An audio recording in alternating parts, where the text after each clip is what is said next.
Boa tarde. Estamos começando mais um Sintonia Urbana, o seu programa de qualidade de vida nas cidades, uma parceria da Associação Brasileira dos Escritórios de Arquitetura, ASBEA, com a OLTV. Este programa vai ao ar todas as sextas-feiras, a partir das 14 horas, ao vivo, na internet. Na semana que vem, a ASBEA promove 2 eventos na FEICOM, a mais importante feira brasileira para o setor de construção civil. Um workshop nos dias 18, 19, 21 e 22, com aulas práticas e teóricas sobre protótipos em 3 dimensões.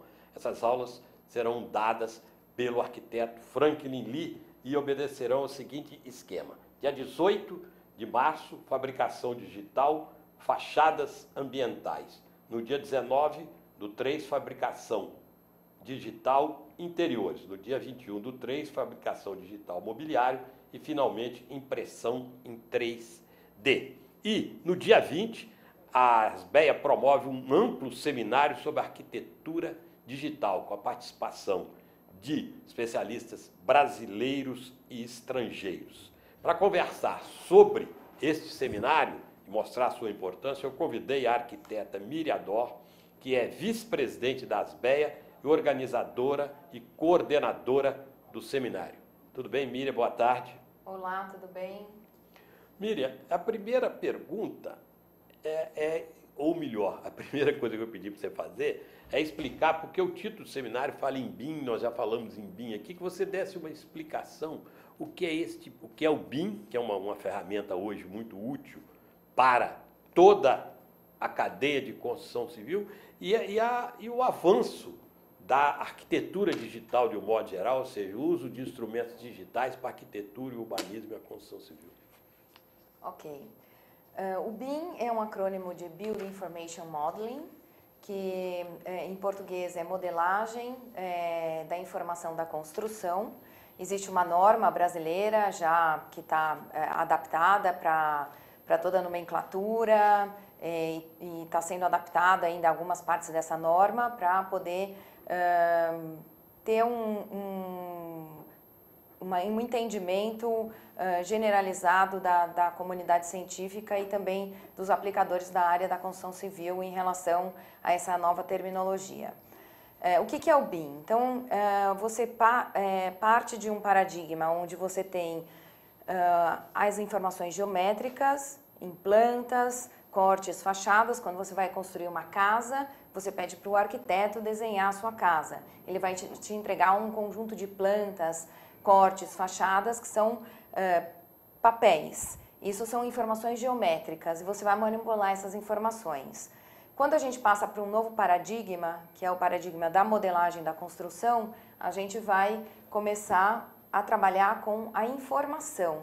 Então, em vez da gente ter uma planta somente da casa ou do prédio, a gente vai ter um modelo tridimensional. Então, a gente está passando do projeto em 2 dimensões para projeto em 3 dimensões.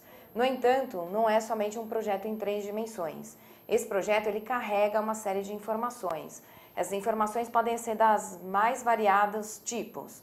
Por exemplo, uma parede, ela é feita do quê? De blocos. Blocos do quê? De concreto ou cerâmico. Ela tem argamassa. Quando que essa parede será colocada na obra? Quanto vai custar essa parede? E assim por diante. Várias informações podem ser colocadas dentro do modelo. Esse modelo ele é utilizado durante toda a vida útil da edificação. Então, desde quando você compra o terreno até a hora que você vai fazer a demolição da obra. Então, ele vai durar um tempo muito grande, porque uma edificação é feita para durar 70, 100 anos, e tem edificações que estão mais do que isso até. Então, ao longo desse tempo, ele vai sendo utilizado por vários tipos de pessoas e por vários tipos de equipes. A primeira equipe que usa esse modelo é a equipe de projetistas, é o arquiteto, o calculista, os projetistas de instalações e, a partir desse momento, quando a obra é executada, entra em estágio de execução, ele pode ser utilizado nessa fase, depois no uso e manutenção e vai seguindo a vida atualizando o modelo ou colocando mais informações conforme são necessárias. Obrigado, Miriam. Eu vou primeiro agora, queria ler antes o programa do seminário, até para as pessoas verem o que vai ser debatido, o que vai ser mais detalhado, inclusive para lembrar, quem quiser fazer a inscrição, ainda há espaço e é só entrar no site da Asbeia. Vou dar o site da Asbeia, www.asbeia.org.br. Vou repetir, www.asbeia.org.br. E o programa, que começa às 9 horas com conferência, nós vamos ter os seguintes temas e quem vai falar. Guia Asbeia, boas práticas em BIM. Será a palestra do arquiteto Murilo Morali. Depois nós vamos ter a cidade e um palimpsesto de Mirna Cortopassi. Em seguida, ainda pela manhã, ferramentas digitais e gestão urbana. Arquiteto Rubens Almeida. Depois, o legado olímpico de Londres, né? Parque Olímpico Rainha Elizabeth, da integração urbana à comunidade. Catherine Firth é uma das palestrantes estrangeiras, né? Depois teremos uma mesa redonda, espaço para o almoço, e à tarde o primeiro palestrante será John Billman, que é um arquiteto australiano. Ele vai falar sobre o projeto Water Club, o cubo d'água, que é do Centro Aquático Nacional de Pequim, que foi usado na Olimpíada, Jogos Olímpicos de 2008. Finalmente, ainda teremos a palestra do arquiteto Franklin Lee sobre arquitetura arquitetura paramétrica e fabricação digital. O Franklin Lee é o mesmo, como eu falei no início, que vai dar as aulas sobre 3 dimensões. Depois, Gabriela Celani, que é da Unicamp, fala da gramática, da forma, a automação do processo de projeto em arquitetura. E, finalmente, arquitetura com tecnologia, do arquiteto Mário Bizelli, e se encerra com a outra mesa redonda. Esta é a programação, repito. Há vagas para inscrições, corram, porque elas já estão se encerrando. É só se inscrever, procurar o site da Asbeia, www.asbeia.org.br. Nós vamos fazer um pequeno intervalo e voltamos em seguida.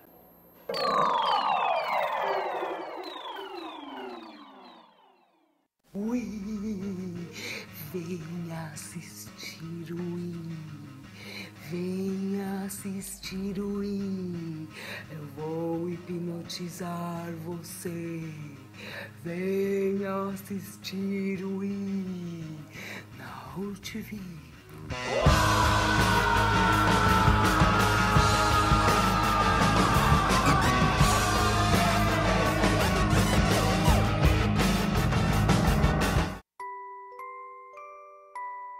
As nossas recordações são os nossos maiores tesouros. Carregamos durante toda a nossa vida. Manipular, distorcer ou implantar falsas memórias, além de ser uma violência, é crime. Somos responsáveis por esse tesouro. Não promova alienação parental.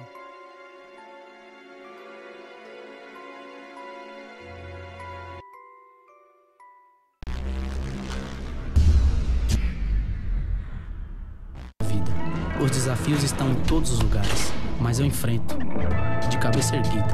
É no campo que eu mostro o meu melhor, com garra, determinação e trabalho. Adversário, marcação cerrada, driblo todos eles. Nada vai conseguir me parar. E sabe por quê? Porque eu acredito no meu talento. E sempre que entro em campo, jogo pra ganhar. A partida vai começar. Vamos pra cima.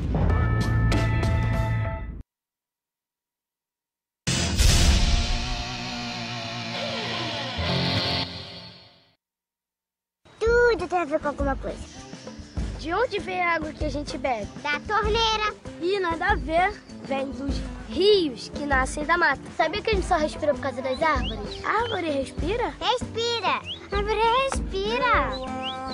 E o que você tem a ver com isso? Meu ar. Minha água. Minha árvore. Meu ambiente. Mata Atlântica!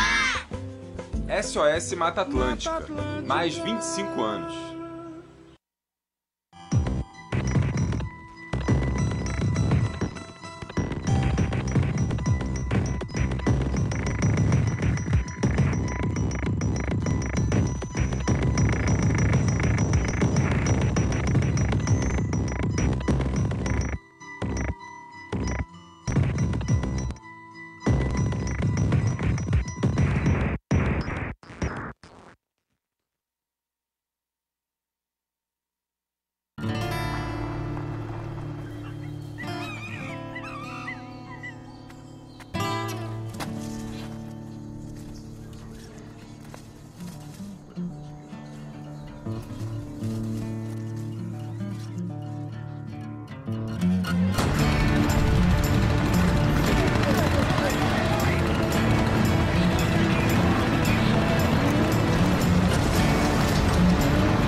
Sintonia Urbana.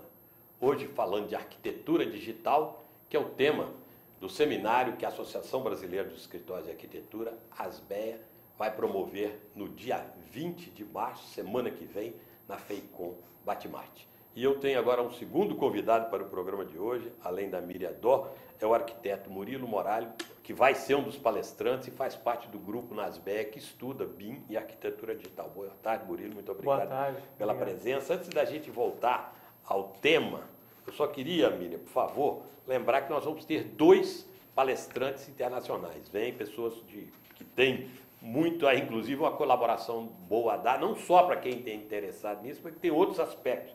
Por exemplo, a Catherine First, que vem da Inglaterra, que vai falar sobre o legado da Olimpíada de Londres, que é um tema que está aí, que deve ser muito bem visto, que nós estamos esperando 2 legados, né? O legado da Copa, depois o legado da Olimpíada no Rio. Vamos ver o que ela diz e mostra, né? E tem um outro convidado, que é John Billman, que é um arquiteto australiano e que é autor de uma das obras, né? De um dos que foi feito na Olimpíada de Pequim, e está chamando muita atenção esse negócio dele, tem sido muito procurado. Você podia explicar um pouquinho qual foi esse projeto dele?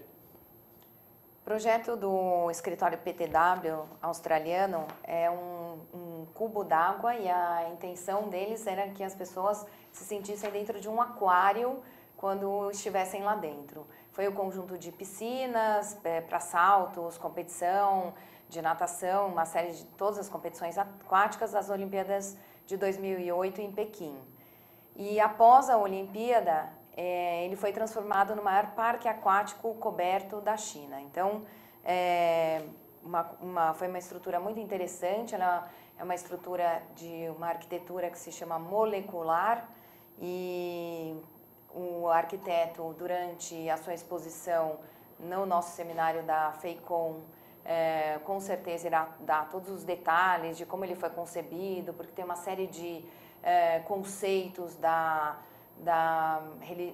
religiões chinesas, conceitos de yin e yang, posicionamento da edificação, e também o vão livre que ela tornou dentro. Uma outra característica importante é a condição de iluminação. À noite, ela troca a luz e fica N cores diferentes e dá um efeito plástico muito interessante. E essas partes que dão a impressão do cubo d'água, elas são feitas com um plástico super resistente, com esse formato dessa arquitetura molecular. Tá certo, Miriam, obrigado. Ô, Murilo, você vai falar sobre boas práticas de BIM. Você está trabalhando, né, em alguns projetos, né, na área de BIM para arenas olímpicas no Rio de Janeiro. Não só isso, né? Na verdade, o nosso tema principal é auxiliar arquitetos, engenheiros, enfim, o setor da construção civil a construir melhor ou criar inovações para essas empresas construírem melhor. E o nosso carro-chefe é o BIM, né? No caso do projeto das Arenas Olímpicas, nós tínhamos 3 questões principais em voga. Primeiro era que a gente tinha que fazer a modelagem para garantir que todas as posições no estádio tivessem boa visibilidade. Era a primeira demanda do uso do BIM nesse caso. A segunda importante era rodar softwares a partir do nosso modelo que pudessem simular a evacuação no caso de uma emergência para esses 3 estádios, né? E também tinha uma terceira questão, que é a mais simples, a mais óbvia, vamos dizer assim, que é a questão da construção, porque a arquitetura era razoavelmente complexa e tinham questões de estanqueidade, questões na construção mesmo do próprio edifício que no método tradicional seria inviável, né? Quais esses 3 estádios, só para a gente saber? Na verdade é um complexo de 3 ginásios que estão em conjunto. Eles são ginásios de lutas, né? Então são os ginásios de boxe, eles estão juntinhos, é o ginásio de boxe, o ginásio de judô e de uma terceira luta que agora eu não me lembro, mas são os 3 ginásios de lutas. Só antes de eu agora fazer essas discussões mais explicativas, só lembrar o seguinte: existe também um guia, né, BIM, que é um guia preparado por esse grupo de trabalho da ASBEA, né? E que pode ser consultado, né, isso no próprio site da ASBEA, de novo, repito, www.asbea.org.br. Miriam e Murilo trabalharam muito nele e estão trabalhando em outro projeto? Sim. De algum outro trabalho, alguma outra publicação? Então, o Guia BIM, ele é composto de 6 partes. Então, a parte que se encontra no site da ASBEA, conforme o Zé Márcio colocou, é a primeira parte. E a gente continua o desenvolvimento dos trabalhos e a próxima etapa será enfocar o fluxo do trabalho dos arquitetos, dos projetistas em BIM. E a gente está trabalhando neste momento nessa parte do guia. Eu vou fazer a mesma pergunta para vocês dois, quem quiser começa a responder o seguinte. Então você tem todos, né, a Miriam explicou, você tem pelo menos 3 grupos que se envolvem numa obra, digamos, até quem vai projetar, quem vai construir, vamos dizer, e depois quem vai usar.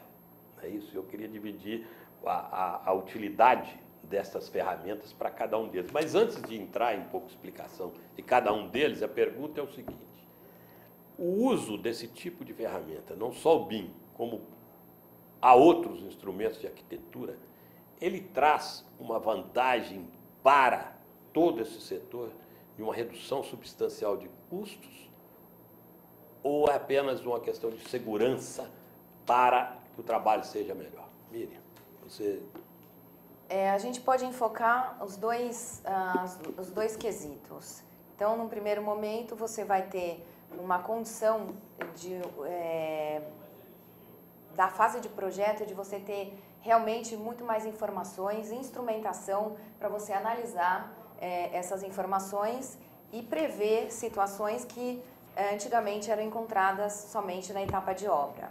Por exemplo, você está construindo um quarto e aí, lamentavelmente, você não percebe que tem uma viga no meio desse quarto através daquela documentação de plantas, cortes, fachadas.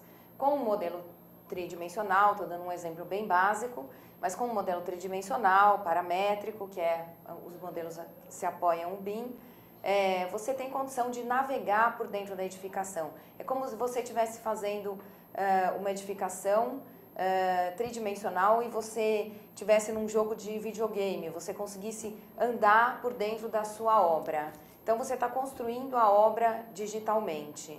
E você está colocando as paredes, as portas, os móveis, todos os elementos que forem necessários para você compreender com maior segurança essa obra.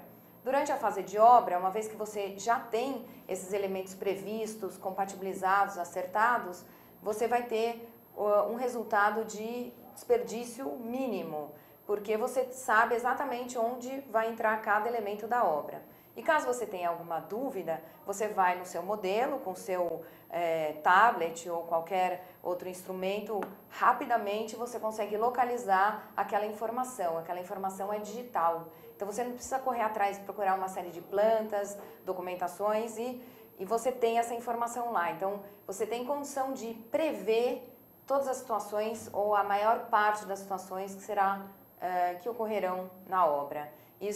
A tendência disso é ter um desperdício mínimo, tendendo a zero, o que é o maior retorno para o investidor da edificação e também para o usuário que, no final das contas, acaba pagando a conta. E esse processo, digamos assim, prossegue, quer dizer, há uma alimentação posterior, quer dizer, a pessoa compra uma coisa dessa ou faz, e depois tem uma fase de manutenção, tem uma fase de desgaste. O BIM vai até o fim, até a obra não servir mais, digamos. Uma das principais características do BIM é isso, né? Atuar durante todo o ciclo de vida do edifício, né? E aproveitando o gancho da Miriam, só para fechar a questão do custo, é um dado que a gente tem, que 65% de todo o resíduo sólido gerado no Brasil é construção civil.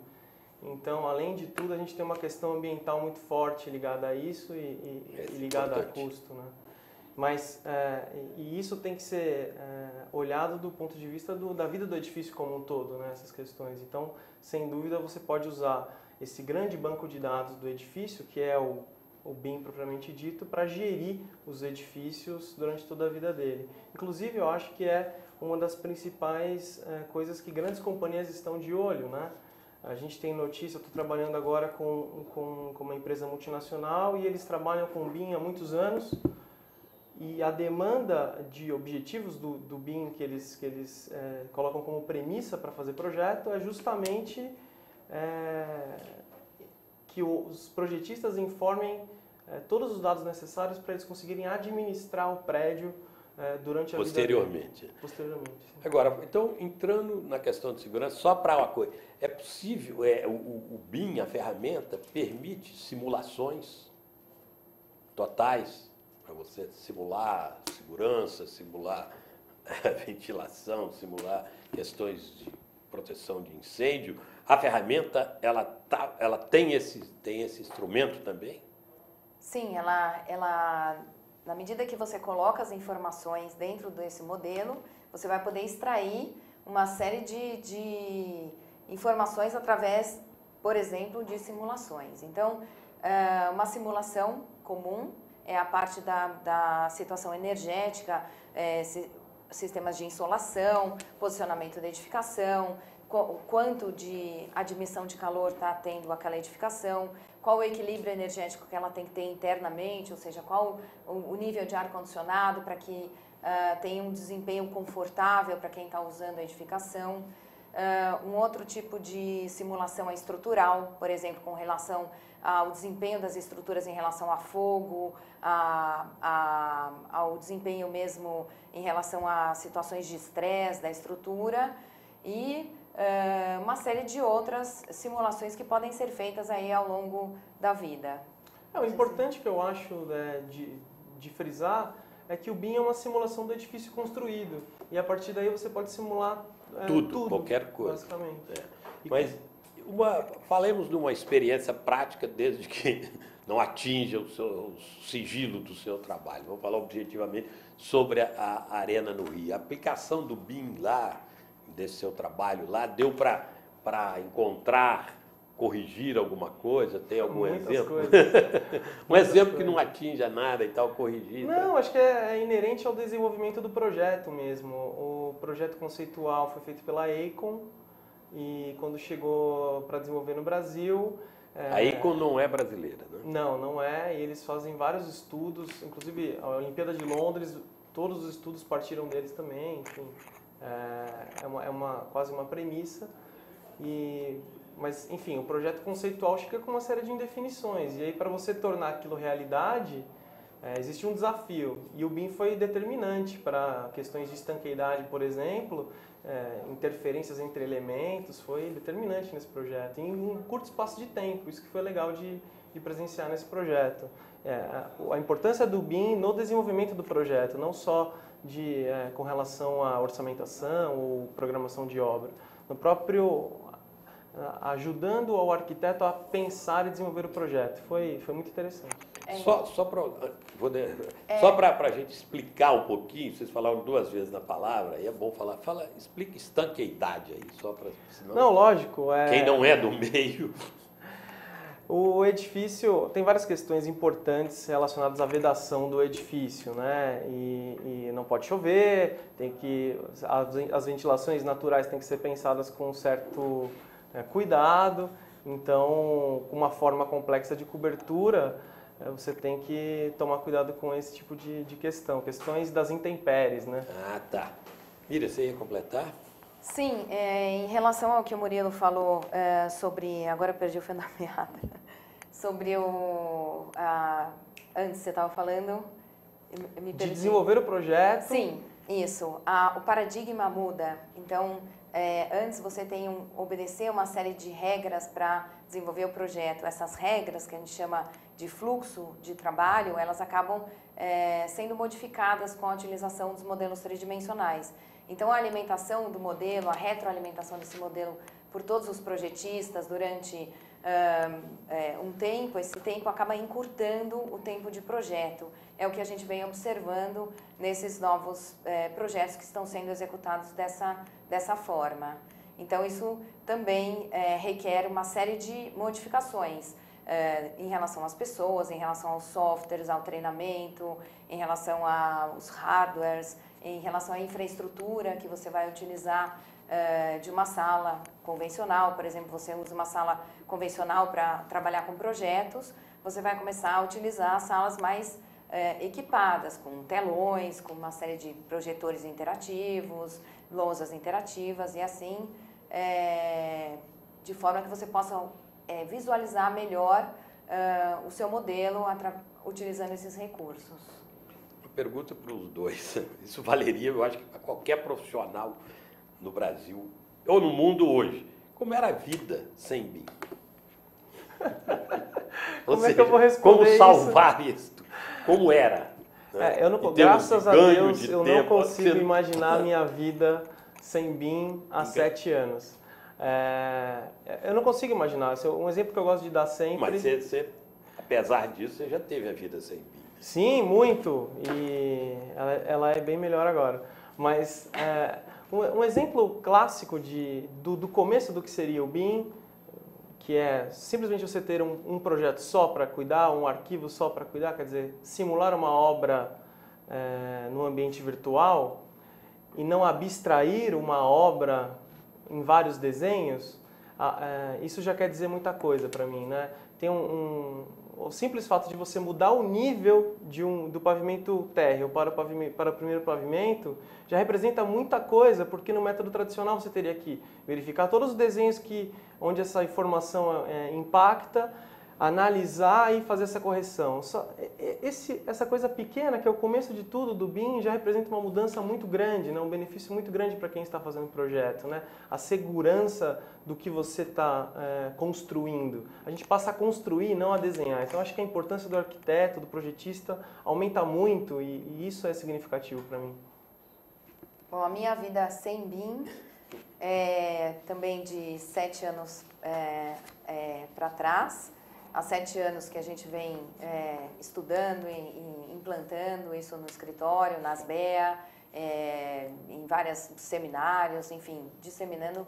Tem muito o que se fazer ainda, mas a minha vida sem BIM era uma vida muito pesada, porque eu trabalho com gestão de projeto, então eu tinha que levar sacolas, até malas de projeto para uma reunião.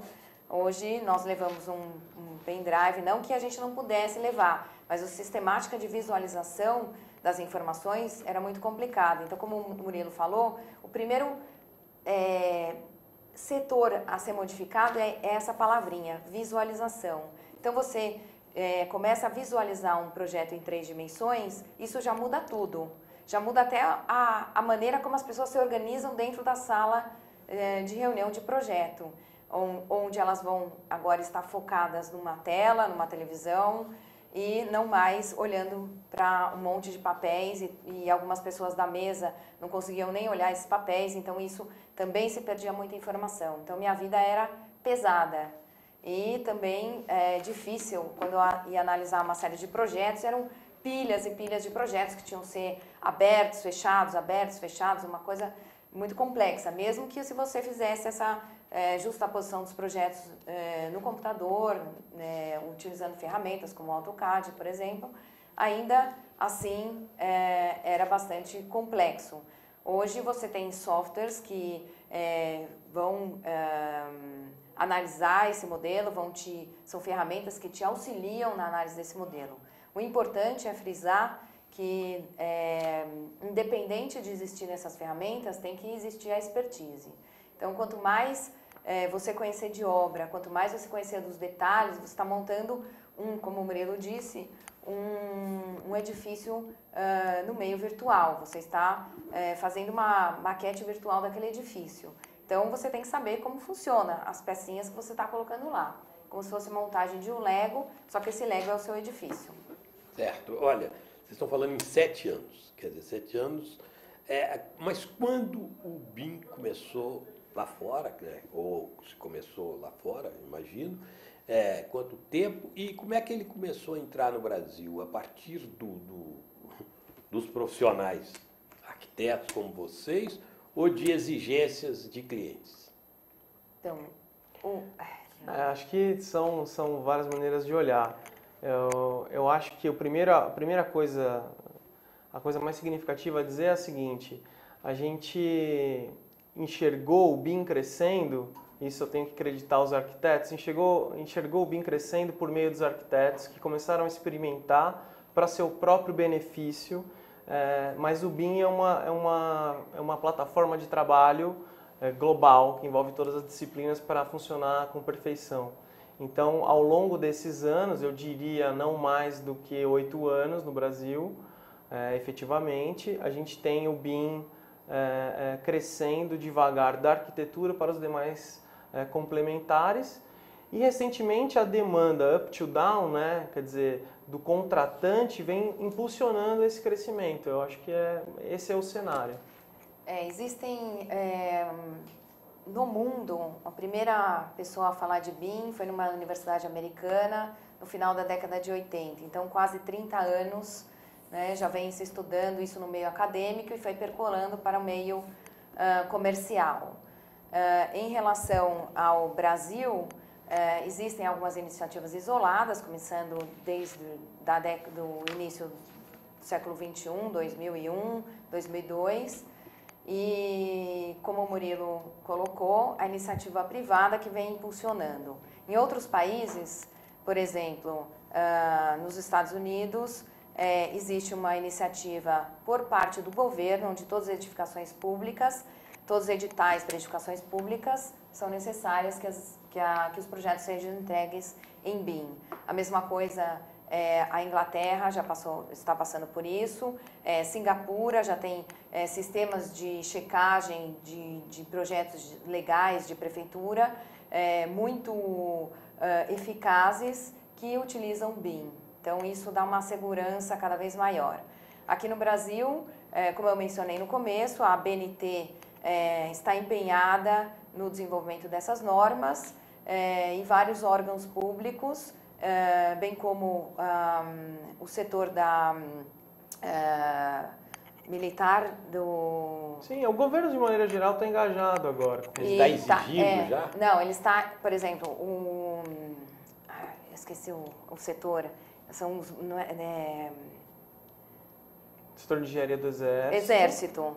Eles montaram um sistema de rastreamento de todas as construções que eles têm, de todos os equipamentos que eles têm, utilizando o BIM. E agora eles estão partindo para a área de construção do Exército, toda utilizando o BIM. Mas nos projetos gerais do setor público não há uma exigência ainda ou já há? Isso que eu queria saber. Qual é a penetração do BIM hoje? Depende do projeto. A gente tem casos de exigência. Por exemplo, teve um edital recente sobre aeroportos, que isso era uma exigência. Teve um edital da Petrobras que era exigido. Então, acho que muito de olho nisso que a gente comentou anteriormente. Quer dizer, as empresas ou os órgãos que têm muito ativo físico estão olhando a possibilidade de administrar esses edifícios depois. Não só durante o processo de projeto, como também as reformas, a manutenção disso. Então, é natural que o setor público comece a olhar para isso com mais força. Isso é uma das grandes preocupações dos norte-americanos. Como eles têm edifícios muito grandes e como eles têm muita coisa para tomar conta, eles precisam ter um sistema eficaz para isso. E eles estão utilizando o BIM para isso. Mas aqui está mais ainda disseminado no setor privado. Exatamente. Nas grandes empresas. A principal motivação vem do setor privado.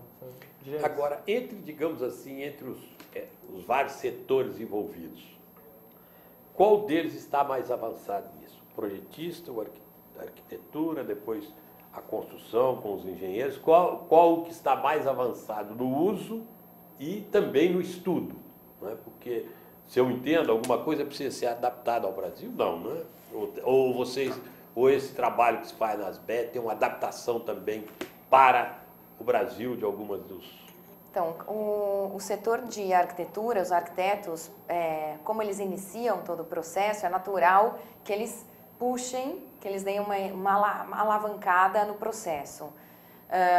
Se falasse há uns 3 anos atrás, o setor de instalações hidráulica, elétrica, onde se colocam as tubulações, eles estavam um pouco mais atrasados. Hoje ele já vem ganhando terreno e os projetistas também estão se preparando para isso. Nós já temos modelos onde todos os projetistas envolvidos já estão trabalhando em BIM. No setor privado, existe um relatório do Smart Market Report da Macro Rio, que acabou de ser lançado, e o Brasil, pela primeira vez, fez parte dessa pesquisa internacional. Então, isso é uma boa referência para que as pessoas que estão assistindo ou que queiram pesquisar, podem ver lá. Ficou claro que no Brasil, 40 empresas responderam. Dessas 40 empresas, estão usando o BIM há 1 ou 2 anos. E os principais que estão alavancando realmente são os projetistas e dentro da área de projeto, o arquiteto. Agora, Murilo, eu vi que você, inclusive, já treinou vários profissionais nessa área. É verdade. Eu pergunto o seguinte, digamos dizer, há já hoje, digamos, programas, não sei como é que a gente poderia chamar isso, já dentro da ferramenta BIM, brasileiros ou adaptado ao Brasil, alguma necessidade, ou o BIM é uma coisa só? É legal esclarecer isso, né? O BIM não é um software, não é um sistema, não é um software. Não é um sistema fechado que você compra uma caixinha de BIM. O BIM é uma plataforma de trabalho, um conceito que vários softwares são desenvolvidos em cima disso, né? E todos os fabricantes, os principais fabricantes são estrangeiros, são multinacionais que vendem no Brasil. E há de se fazer uma adaptação para o mercado brasileiro. Não por conta do software em si, que é questões práticas de uso do software, mas principalmente porque o BIM é construção em si. Então, bibliotecas, a gente precisa de um grande apoio dos fabricantes para ajudar os projetistas a incorporar os objetos. Uma coisa que é importante as pessoas saberem é que o BIM é um sistema orientado a objetos, como o Lego que a Miriam disse. Então você precisa ter os objetos da indústria conectados ao sistema para que você consiga montar o seu Lego do edifício tal qual ele vai ser construído. Com os objetos, né, com luminárias reais, com portas reais, com objetos da obra. Né? Pode falar. É importante frisar que o BIM é um processo de trabalho. Ele realmente não é uma caixinha. Isso daí tem que frisar que você vai lá na prateleira, compra, estou fazendo BIM. E essa ferramenta, esse processo, ele é suportado por ferramentas, que podem ser softwares, hardwares, uma série de ferramentas. Mas essa coisa que você falou, que é preciso ter também objetos, isso já temos, já existe, já está bem disponível, aí ainda é um ponto? Eu sou um entusiasta desse assunto. Nós temos uma iniciativa de 2 anos, que é o MyBox, que é uma biblioteca pública de objetos, e que se propõe a abrir espaço para fabricantes colocarem seus produtos ali. Mas o que eu diria que é mais importante do que isso até são as fábricas se sensibilizarem que os projetistas precisam de informações para fazer seus projetos, né? E o objeto em BIM é apenas uma pequena parte disso e que ajuda muito. Então, você pode imaginar como é diferente uma pessoa desenhar uma porta e ela simplesmente arrastar uma porta para o seu projeto de acordo com o critério de fabricação. Hoje nós temos uma questão muito importante, muito presente, que é a norma de desempenho, e o BIM pode ajudar muito em dizer qual é o desempenho desse material, desses diferentes objetos. Nós temos outras questões importantes de sustentabilidade, e esses objetos já podem trazer essas informações da procedência do material, enfim, questões que são inerentes a essa análise. Então, o engajamento dos fabricantes é uma coisa muito importante para o desenvolvimento do BIM no Brasil. Então, há muita coisa ainda a ser desenvolvida no Brasil. Nós estamos começando? Sim, estamos começando. Ainda tem muita coisa para ser desenvolvida. Principalmente essa disseminação, como o Murilo falou, top-down, né? Então, iniciativas do governo, padronizações. A padronização da construção é uma coisa muito importante para o BIM, não deixá-la engessada, mas deixar padronizada para que a gente possa utilizar essas informações de forma correta e tirar um bom proveito da simulação da informação. Murilo, essa biblioteca é na empresa? Desculpa, eu não entendi. Você falou a biblioteca, ou você tem organizando-os. Ela é uma biblioteca aberta, livre para uso de todos os arquitetos, não tem custo nenhum, é uma iniciativa livre para incentivar, para mostrar que os projetistas precisam de objetos da indústria para fazer seus projetos. Isso ajuda muito os dois lados e que esse espaço para os fabricantes está lá disponível, eles precisam ajudar aos projetistas a fazer os projetos melhores, né? A gente diz sempre isso, nosso lema nós entendemos que os projetistas, né, nossos clientes, precisam construir mais e melhor, mas nós precisamos dar condições para isso, né? E o nosso trabalho é gerar essas condições. E o BIM na minha opinião, a questão central disso tudo. Já fui avisado que o nosso programa chegou ao fim. Miriam, palavra final, depois você. Eu acho que não pode ter medo. As pessoas, algumas ainda têm medo, ainda tem uma série de resistências em relação a custos.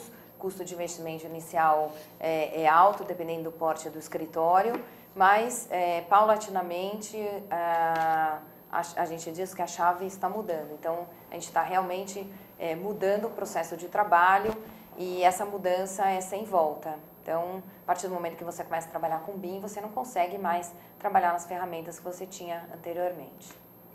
Concordo, e eu queria acrescentar que essa é uma demanda de já, não é uma coisa para o futuro, embora seja um processo em transformação no mundo inteiro, que nós precisamos trabalhar agora. Para se ter uma ideia, por conta do site MyBox, nós temos consciência de que existe demanda real para uso de BIM. Nós temos 8.000 usuários cadastrados no MyBox. Pelo fato de ser grátis, a gente consegue sentir que isso tem um termômetro, ou seja, 8.000 pessoas fazendo projeto no Brasil em BIM, eu acho que é um número significativo e todos temos que olhar para isso como uma demanda de já. Tá certo. Essa questão de BIM e arquitetura digital vai ser discutida na semana que vem num seminário promovido pela Asbeia na FEICOM, dia 20 de março, durante todo o dia. Quem quiser participar, ainda há espaço. Inscrição na www.asbeia.org.br. Também durante a FEICOM Batimate teremos workshops com o uso de prototipagem em 3 dimensões. É bom que as pessoas prestem atenção, mesmo não sendo arquiteto, não sendo nada, porque talvez não, depois do que eu ouvi deles aqui, posso dizer que as obras serão melhores e mais seguras com o uso disso. Muito obrigado. O Sintonia Urbana volta na próxima sexta-feira, sempre ao vivo, a partir das 14 horas. Boa tarde.